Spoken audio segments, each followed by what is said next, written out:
Good morning, HubSpot Nation. Good afternoon. Happy Monday, January 20th. Here for another episode of Let's Build HubSpot Adoption with Tony Dowling. How you doing, man? Good afternoon, good morning. It's still January, I think you should be saying. It's been January now for about 3 months, I think. Uh, it, it just doesn't seem to stop.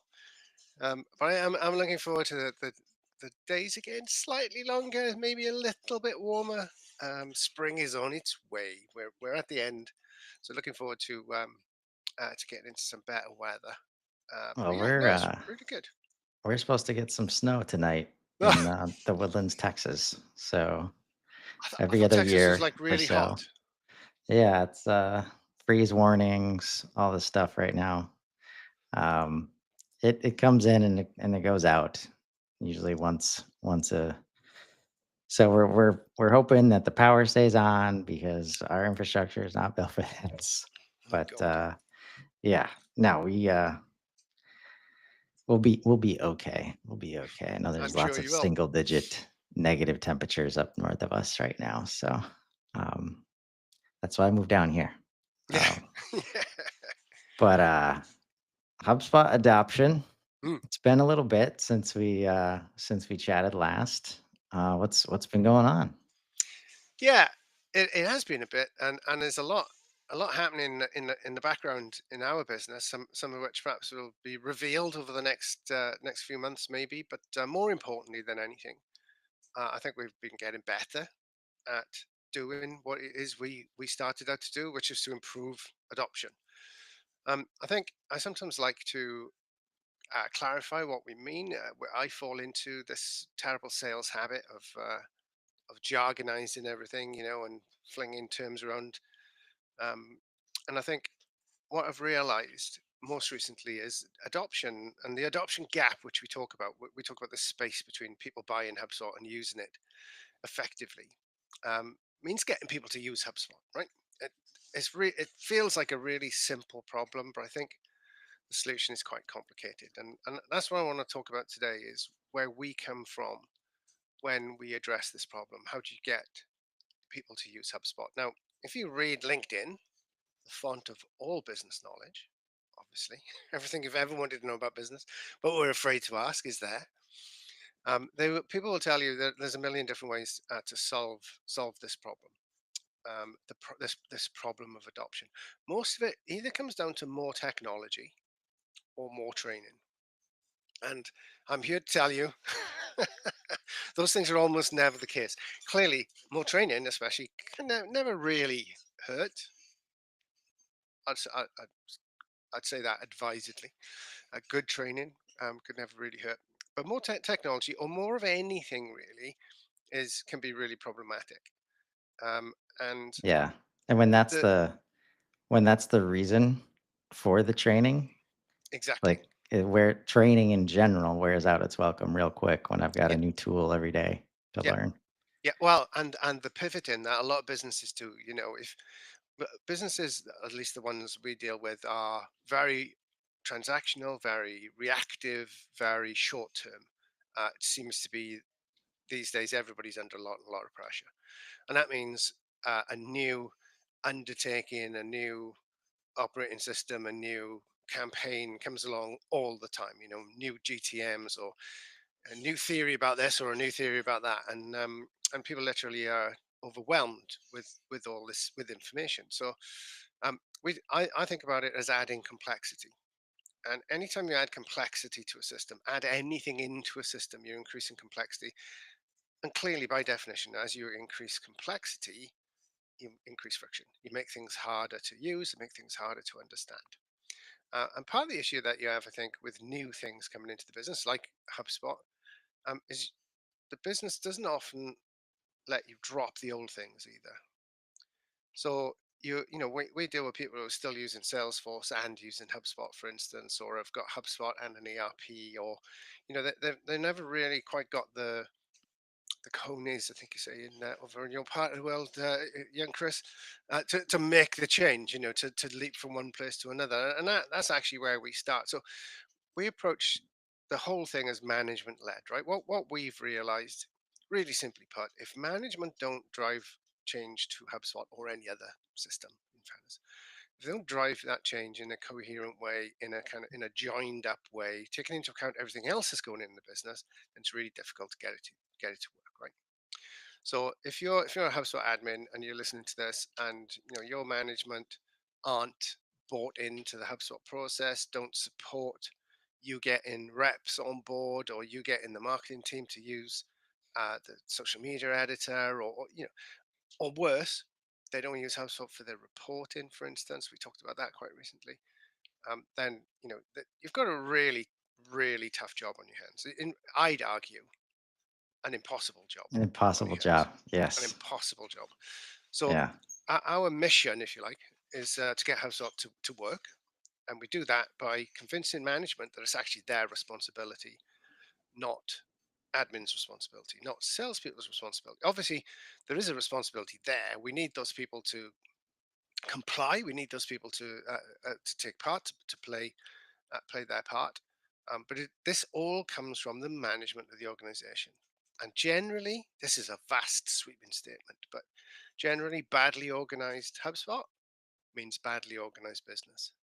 So it can be a really, really effective project to transform, if you like, to simplify your business by bringing in HubSpot. It could be a massively cathartic exercise for people to shift to HubSpot as a customer platform, as me and you talk about, Chris. So let's not just use it for ads and then use Salesforce for funnels and then use someone else for someone else and someone else for someone else. Let's try and put everybody in the same place in the business. Let's put all the data in front of everybody all at the same time, for Yeah. instance. But to be able No, to do that's that, you have to have a very, very different approach to the adoption. yeah. And we definitely take those things for granted inside of the HubSpot ecosystem, in terms of like how people use their own systems, what organized even looks like, um, the baggage that they have with old systems, with other systems, with the process that they have already without any system, right? And an example of what like overlooked buy-in, I think, looks like is I recently started with a client, to get more out of the HubSpot, portal, because he'd only been using it for lead gen, and he had all the hubs. So we started working on some post sale stuff, and in the kickoff, this is the owner of the business, with the project leader and a couple other people. He said about 3 times, it's really important that we understand how HubSpot names things, Mm, right? And that told me, like, he gets it, mm, right? Like, if we can't even align on what we call a deal or a contact or a company instead of an opportunity and an account, right? Like, because we're used to using Salesforce, we're used to using the other systems. Like, if we can't get that common language in place, like, and there's no understanding that it's needed, you don't have the buy-in, mm, like, for mm, change. mm. You just don't. So that's always happy to hear, and I think there's some simple things you can do, which I know is as a kind of a part of your plan in terms of just like there's no skipping like the vegetables here, right? Like there's work to be done. But if you But do it, it's the difference between a great portal and yeah, and it's really hard because how many times do you had the conversation? Yeah, I get all that, right? But can we just skip to the meat course? Can we just jump to the money bit? Can we just somebody actually said, and I'm sure you won't mind me quoting him. I won't name him, but somebody said to me last week, "I get all the fluffy stuff, but how do I get it to make us more money?" And it doesn't work. It just doesn't work like that, right? So we have as Real Inbound, my business, we have an adoption gap framework that we follow. It's available on our site. If you want to download it, it's completely free. I think you can even get it off my LinkedIn profile if you want to. And I just want to sort of walk you through that, Chris, if I can, because it demonstrates how much stuff you can do before you even get to the HubSpot bit. So I want to paint a picture of you for you, yeah, of people, and HubSpot partners are guilty of it as well. Of jumping in. This is this is what I hate about RevOps as an idea, and I'm going to qualify that by saying I'm sure RevOps people are fantastic people, and I'm sure RevOps has a place. But if RevOps is the end game, if RevOps is the thing that's going to fix, you've got a problem because you're operationally optimizing the business without looking at the strategy. In other words, right, you're coming in and you just add HubSpot into the mix. So the very first place we start is with that management team. And the very first thing we start with, if I can just share my screen, Chris, if you tell me that I'm Yeah, sharing, make sure that the please tech do. works. Uh, Maybe so the first word we all need to agree on is fluffy, yeah, um, because I've seen a lot of fluffy leads in my day, and that's probably what that person wants to skip over to get to, like, is yeah, no, get to the leads, right? absolutely. And before, I mean, the language is so important. It's the only way we communicate, and it's the way that we create alignment. I like to call it alignment with everybody in the business, all the different silos. You're going to have silos. You have to have silos because not everybody's a functional specialist in everything. So by definition, you have silos, right? Those silos need to be aligned, not broken down. I think that's a bit misleading. You can't necessarily make a management accountant into a salesperson. You can't break the silo down so everybody does everything. You can get them working together, and the shared data picture is one of the easiest ways to do that.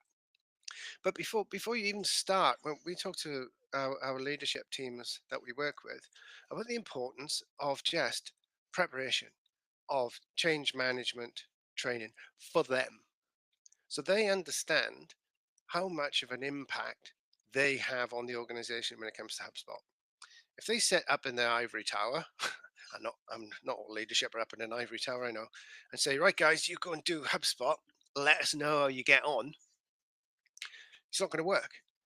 If they suddenly just if it's operational, if they suddenly start to tell you to do things in HubSpot so that you can start to measure this and measure that, it's not going to work. If you're not going to actually explain to people, this is a real fundamental, explain to people why you're making the change in the first place, it's not going to work.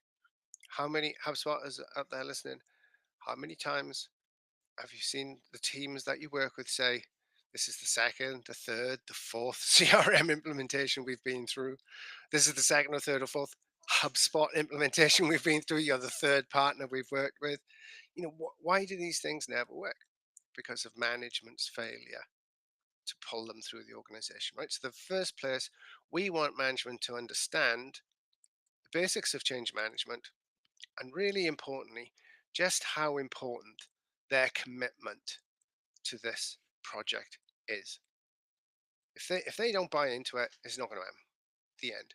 If it's And this is the sense that I get, this chaos theory, right? If it's short term, if people are running around going, right, we need to really drive the leads, Chris. We need more leads because more leads equals more sales, right?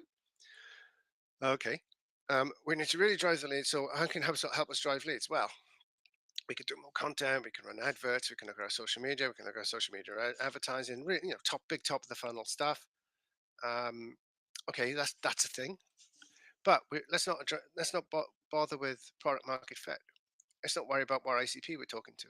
Let's not worry about, heaven forfend, our actual performance as regards our existing customers. Do our existing customers like our stuff? What opportunities? Right, I'm getting carried away now. Let's think about our existing customers. How many existing customers have you got? Because we all know, as salespeople, I know the easiest person to sell to is somebody who's already bought. Why are you trying to convert new people into the funnel when you've already got an install base?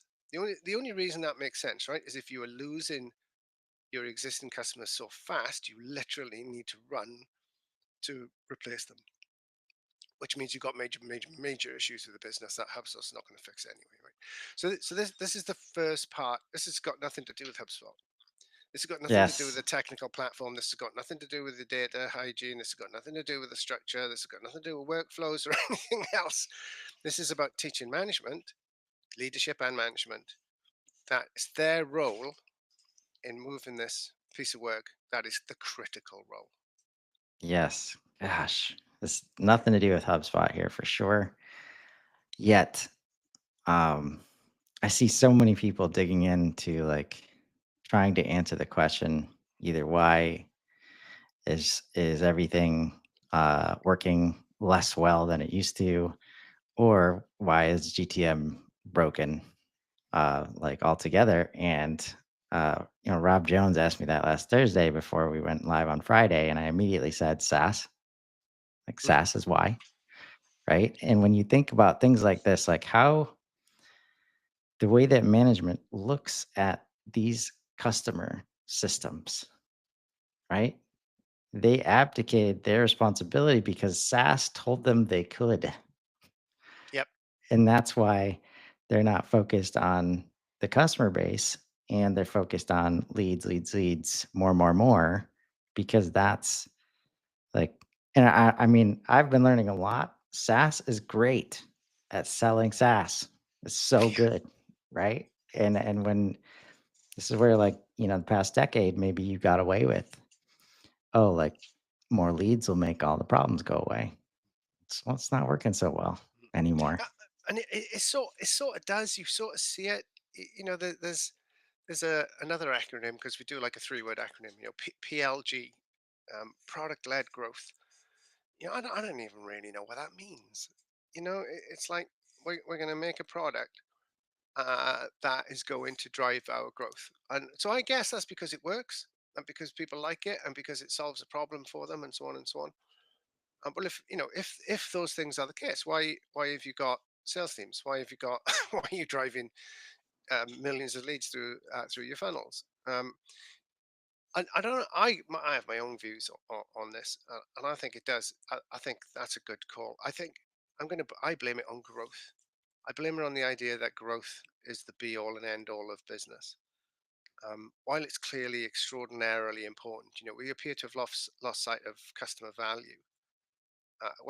During that lead generation, lead nurturing, and sales conversion process, where are we maximizing the value for the customer? Because the one thing that we know is people who are happy with our products tell other people about our products and they advocate for them and they will sign up to loyalty programs and they will rabidly enthuse to other people about our products. We know when we nail it, when we support them past their expectations, when we deliver for them um, over and above what they were hoping for, we win. We win, we win, we win. So we spend an awful lot of time the other side of that funnel, as we were just saying, just pile in leads in. Well, that's not what the value for the client is. There's no value for the client there whatsoever. Purely value for our sales numbers. So that may even be part of the conversation that we have, depending on the management team and where they are. A lot of leadership, particularly VC leadership, where there's funding, drives this idea of growth. We have to hit our growth target. We have to do this. We have to do this. And that's what forces this short term focus. Never mind investing in our product. Never mind trying to understand why 52% of everything comes back broken. Let's just get more leads. Let's just and it's as insane as it sounds. So that might absolutely be part of this. But we also want to talk to the leadership about how they change their business, how they change and how they engage with the people in the business as well. And Yeah. it's not just about it's not just about persuading them that HubSpot's a good thing. Um, so this is the second step, really, the initial assessment. So we've spoken to the management team, we've explained to them how and why everything uh, uh, that they're about to do is so important. Everything that they do as regards the change management piece is so important. And then we move in, as everybody does, right? We move into the initial assessment. But the initial assessment is not so much we've written it here: sales processes, tools, and CRM usage. Yeah, but what we're really interested in is insights about the business, other things that tell us what's going on in the business. Is business making money? Where are the friction points? Where are the silos? what needs to be broken down. How many times have you done a HubSpot adoption and customer services or customer success weren't represented? I don't know, maybe it's me, but it happens to be all the time. Most I of got the time. sales and yeah, sales and marketing, customer service is too busy, too important. Use different data. They're on Zendesk. They don't care. They're doing something else. They're doing something completely different. That is such a fundamental flaw in your business that it's not funny. Customer service teams don't think they are they're in the same part of the job as the sales and marketing teams. You've got an issue. You just have an issue. And arguably, customer services are your best salespeople. They should be, because they're looking after the active customers. They're looking after the people, and they want to keep them. They want They're to the increase their closest. lifetime. Yeah, they're absolutely the closest. Absolutely the closest. Yeah. So these initial assessments are really important, and it's not just what's your conversion rate. It's not just what's your traffic, what's your pipeline velocities, and all these kinds of things. We go a bit broader, a bit higher level, perhaps, into how are the various pillars of the business working, how are they working together, where are the friction points. Um, we call them damning insights. What damning insight have you got about your company? Where's the evidence for that? Why do you think that thing? Which can be really interesting. And then it's usually a second piece of work, actually. But then we need to define the adoption goals. We aren't going to achieve anything unless we define a goal for it. So what do adoption goals look like? Well, the obvious thing is to get everybody using HubSpot. That's a fairly fundamental adoption goal. And if that's the goal, how are we going to achieve that? That just opens up, bizarrely, it just opens up a conversation that people don't normally have. Okay, and a goal for the adoption. Put HubSpot in. Okay, tick. Get all the data in. Yeah, get that. Set up some pipelines. Okay, cool, cool, cool, cool. None of these are addressing adoption. Get people to use HubSpot. Right now, okay. Get people to use it. How many people will be successful? 99%. Okay. If we need to get 99% of people using HubSpot by when? By the end of the month, quarter, financial year, or whatever it is, how are we going to do it? Let's work backwards. How are we going to do that? What needs to be in place? What do we need to have done for them in order for them to be able to pick it up? What does management need to do? What culture does management need to create in order for that to happen? So we talk about two main ideas in change management. I'll probably pause here then, Chris, after this, perhaps before we look at anything else, because this is two big issues in itself. But it's two things you need to have in order to change successfully as an organization, right? The first one is the one everybody knows about, and that's the purpose. And we want a purpose. People are motivated by purpose. They're motivated by doing something bigger than themselves. They're motivated by being part of something special. They're motivated by doing great work, right? We know those things. Why are you bringing in HubSpot? It's really interesting to ask that question sometimes. A lot of organizations aren't 100% sure. I usually find that the answers fall into one of three. It's either so that you can become more customer centric, uh, or become more data driven, or become more efficient in some kind of general way, right? That's usually the answers, if somebody has an answer. And their answer will usually be a mixture of all of those three as well. Man, you're so optimistic, Tony. Yes, absolutely. Otherwise, it might be because the salesperson said it was a good idea, because their mate said they use HubSpot, because it's got Yeah. some sort of position in the G2 matrix. There's all sorts of reasons why people use it.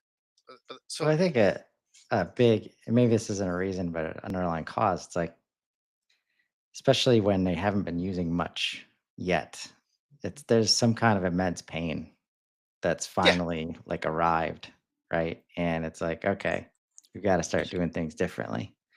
Um, and that's where the purpose, that can, a purpose like we have an immense pain and we need to solve for right now, can drive a lot of motivated activity, in the early days, but it doesn't, like, once the pain is gone, like, you're not always left with adoption of the system, right? that's And as such you're a good point. describing it, and like, you think about IT and um, we talk about how this is not a project, it's an ongoing thing, right? And but the way that IT delivers projects, in almost all cases, it's like you're forced to do the thing, right? So there's no question of whether it's going to get used or like that's why the finish line is just getting it implemented and working. That's why that whole Yep. group is their mission is to make sure it works, right? Yep. Functionally, right? That doesn't work for any of the customer. And as we're talking about this out loud, clearly, Salesforce is a great example of how you approach it like that, no matter how awesome your system administrators are. There's messy portals all over the place. Mm. And a lot of it driven by that short termism. So that pain point, this is why I think you have to go deeper than the pain point to the purpose, right? You could argue, particularly private businesses, they exist to make profit. Well, but they exist for more than that, don't they? There should be something else driving the truly great businesses out there. Same thing as HubSpot. It will exist to help me generate leads, but it's got to be more than that. It exists to help me with my marketing or my sales. Yeah, okay, to help you with them, not to replace them, not to replace your strategy.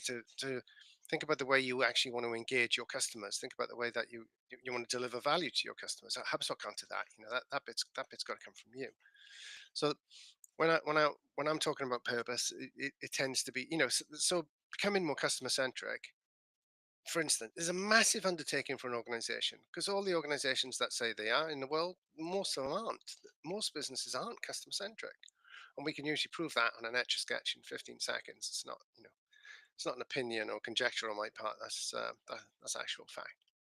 So that purpose is big, and I'm trying to rush through. I don't to the next bit. Um, the other aspect of change management that's arguably more important, and this is the bit that gets left behind, and you've touched on it there, really, Chris, but is what we call psychological safety, right?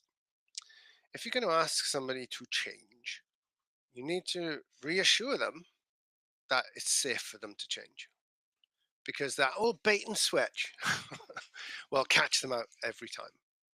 So somebody spends all week learning the new HubSpot systems and building reports and putting their data in and making sure their data is nice and clean and getting the report to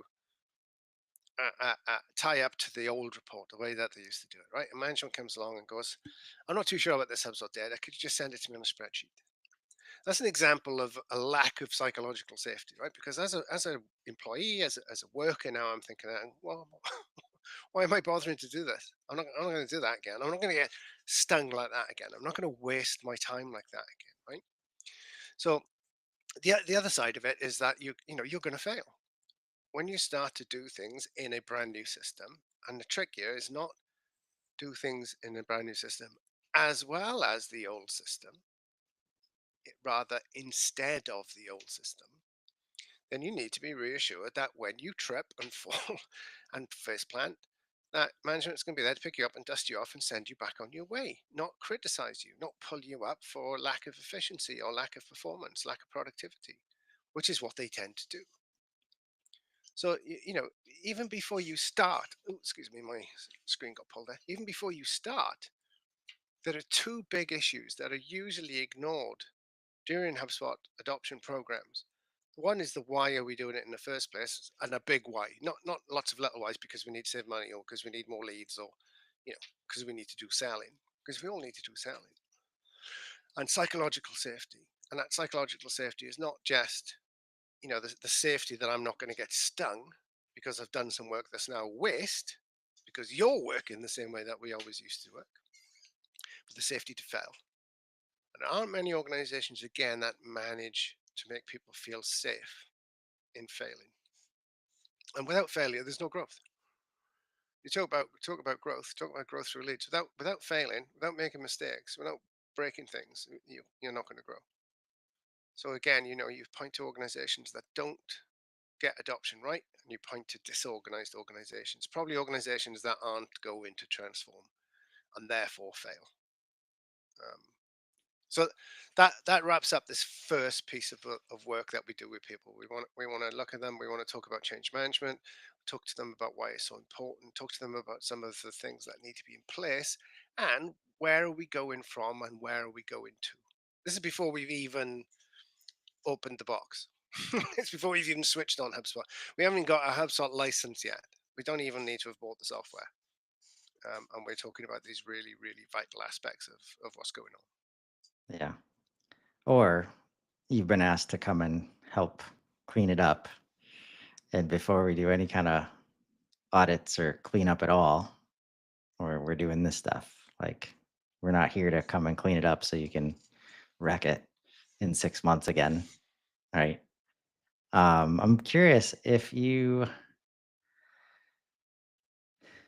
because I'd say most plans I've seen, uh, like the change management piece usually is just left out altogether. Yep. To have it as the first step though, I'm curious, was it always like step one? Nope. Because most often assessment Yeah. is step one of some Yeah. sort, right? This is part. This is absolutely part of our adoption gap journey because we decided this was the biggest issue facing HubSpot installs or implementations or whatever you want to call it. Adoption was the biggest issue. We just rethought how we were doing it, and so what we realized without that management piece at the beginning, they were just doomed to fail. If your business is perfectly organized and you have very well realized KPIs, you know exactly what you're doing, there's no siloization, very little friction, then you can just pop HubSpot in. It's absolutely not a problem. It'll work great. And I'm convinced that the 30% of CRM adoptions that apparently succeed, because we know 70% of them fail, those businesses must be like that. They must be, because otherwise, this is the problem that holds them back. So we go for the throat, I guess. We start with what we perceive to be the frog. You know, we eat that frog first. This is a management problem, guys. And it doesn't mean, honestly, it doesn't always mean that management take it seriously. It doesn't mean we always win, but we're getting better at getting them to listen to us. We've been talking about this for years, and you know what you normally get is nods. Yeah, yeah, yeah, that's fine, and then you never see the MD again or the chief exec ever again. Now it's built Yeah, into our framework. Now we're getting paid on the delivery of this piece because it's such right. a vital part. Well, that's what comes to mind is like in my past experiences, um, like just where they're at in their journey is so important. Whether they've had baggage of having done this too many times before, or they've never grown out of spreadsheets. Um, Having like the conversation about why you need to be committed to this and that the whole step 1.1 and 1.2. Oh, it's interesting. And I would think that in some situations you might have to be ready to like start some kind of assessment first just to be able to like make it tangible. Like otherwise it's just so far out in left field. And again, we come back to SaaS like, oh, I bought this system, to do the leads. Like, why are we talking about change management? Yeah, Right. Um, so we ultimately these it's a really good point, and we're very careful about what we call sequencing, right? So the order in which we do these things. So you're absolutely right. Um, I think the issue and the reason why I lay it on so thick, it's almost like the pre-sale or even our sales process is the change management piece. You know, the thing that we need to do is to convince our customer that it wasn't the partner that maybe let them down or HubSpot that let them down or their teams that let them down. It was the way that the management went about it. So yeah, that's sort of like that comes first, whatever else comes next. And yeah, of course, that makes perfect sense. Let's have a look at the audit. Let's see what's going on. And then again, that sort of excuse me, that sequencing of activities. You know, maybe we'll go from there to the MCS, or maybe we'll fit a few other bits and bobs in before we get there. It's sort of dependent um, on the use case. But yeah, even if it's only in the sales call, the point of right. working with us is because that's what we believe about this stuff. We don't believe there's another way of doing this. We don't believe unless we get management on board, we don't believe there's a way of doing this successfully. That's why it comes first in our framework. Yeah. No, I love the prioritization. And that's where like, yeah, I think the best frameworks like can flex because like at the Yeah, end of the day, we're trying to deal with humans and the journeys are so different. Um, um, especially like if you've had a longer sales process or somebody's been following you and they understand everything, versus the people who like their portal's on fire and they're tired of doing it 3 times in 3 years, yeah. right? Um, Making sure to highlight that because I know like without those first two highlighted, people do assessments, but they're like, okay, you've got this many contacts, you've got this many workflows, you've got this many, this many, this many, and it's like it's not an assessment. You can't make any They're, observations they're just data like points, from that, exactly. right? Yeah, they're just data points, and arguably you'd have to come back in 6 months and compare them to the data points that you made in the first place before you can see any insight. There's very little point, and the other thing to consider, as scientists, and I know we both are, albeit slightly different backgrounds. As soon as you start to measure something, you start to destroy it anyway. So there's an aspect of audit you know that is almost pointless. Um, so there is that whole piece to what is it, and this is why I think we either start with where do you want to go, or we start with where are you, depending on the client.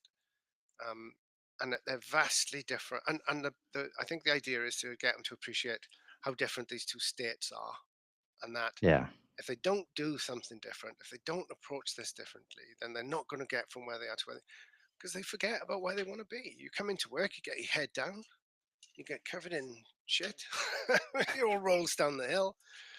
You look up again at the end of the day, and you come back the next day and do the same thing again. You just forget about where you're going.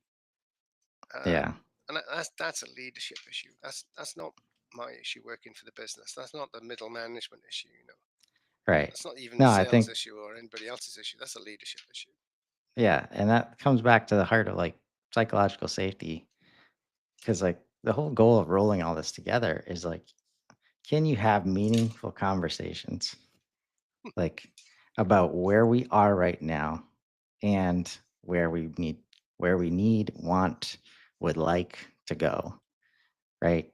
Because so often, because of the baggage, like it's you gotta like help them get real honest about where they are right now.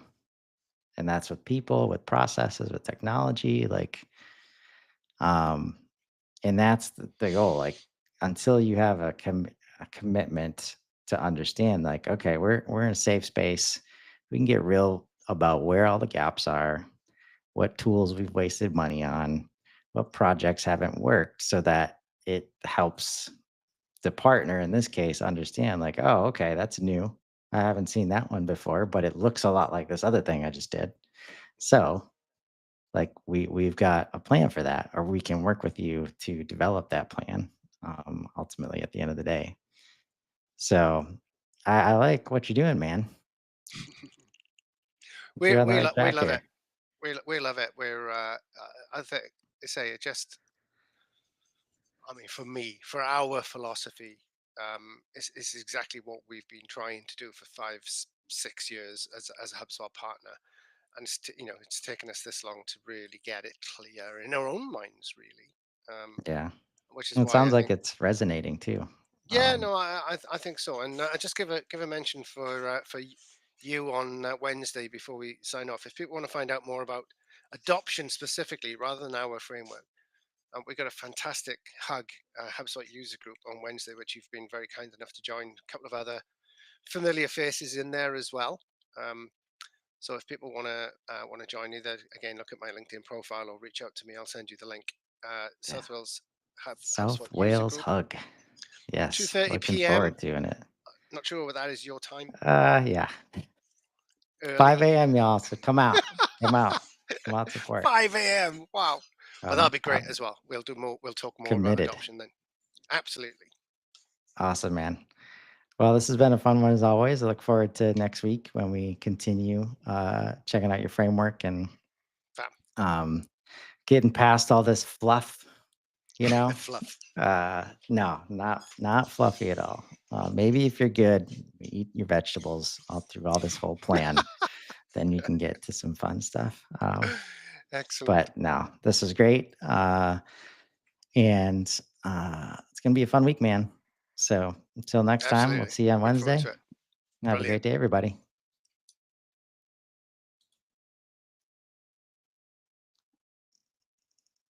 Awesome.